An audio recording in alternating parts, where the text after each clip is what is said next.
So this video is going to be very interesting because I'm going to talk about what is in YouTube not really discussed is your address position while you're playing off cushion shots. In this case, loop bridge. Loop bridge means that it's kind of closed bridge, but you don't using open bridge. You're just kind of closing with thumb, index finger, and middle finger. Okay. So loop bridge is basically means that it's kind of closed bridge, but you kind of closing with the index finger, wrapping around with the middle finger, and using thumb as a guide. So that this is what loop bridge means, and I want to discuss about this situation. So the first thing, let's say I want to put that red into that pocket. So the first problem I see in players that the bridge is not consistent. I think you should have a prodigy. So why players are missing their shot? Because thumb is not connected to the cue. So there is too much gap between here and the thumb. And of course, in this case, cue cannot move straight because there is no guide. So that's a problem number one. Problem number two, the supporting hand is too straight, and not only is bad for the stability because your hand can shake, but also you will have restricted follow through. So if I'm gonna come to the shot with straight arm, you see I have a very little room from my back arm to chest to deliver because I cannot push my body forwards. So that's why when you're playing with the loop bridge, you want to have a bend. And the third one, which is related to the first option, very often when you play with the longer bridge, when you play loop bridge, is to hold your cue too close here. And also what it could cause a limited follow through. So the major things to have a good hit while playing with the loop bridge, you want to have stability in your bridge hand. You want to have a bend in your left arm so you could have stability, so your body could lean forwards.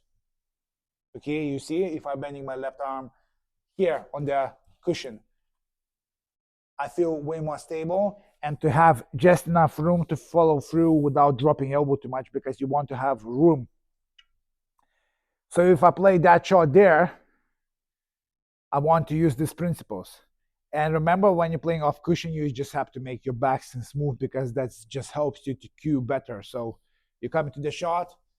In my particular case, I hold my cue to completely back so I could have enough room to prove you how much room I have. You see, it's about 5-6 inches, after cue ball. And then I will try to make stop shot for the pink. These fingers, I forgot to tell you, I'm using as a reference point from this table part. But the most important thing is to make your bridge hand stable, that nothing shakes here, okay? So walk into the shot. Spider. And deliver the cue. Spider means I'm bending here from this table side. You can basically put your hand like that. So you could lean forwards into the shot. Let me show you another examples. Let's say if you have black of the spot, what often you see from the players is that they're using the thumb on the cushion here. I think so another variation on your loop bridge is to use thumb here. Why? Because this part of the finger becomes as a guide. So you want to lean forward. You want to have enough room from your back arm to chest. You want to feel stable in your setup. And you can also deliver cue without too much problems. But the most important thing, like in previous video, with your follow through, you want to always finish into the same position right here. Not pass through, not before, just on impact here. So remember, guys, what is important when you play with loop bridge is to have a very consistent and stable bridge hand position. You want to have a proper address position, which means that you want to have a slight bend. If you play from the positions where you don't have a cushion as a reference, to make sure that if you will say play from here, that your left arm is hanging just around the cushion height, okay? Not low, not up, but here.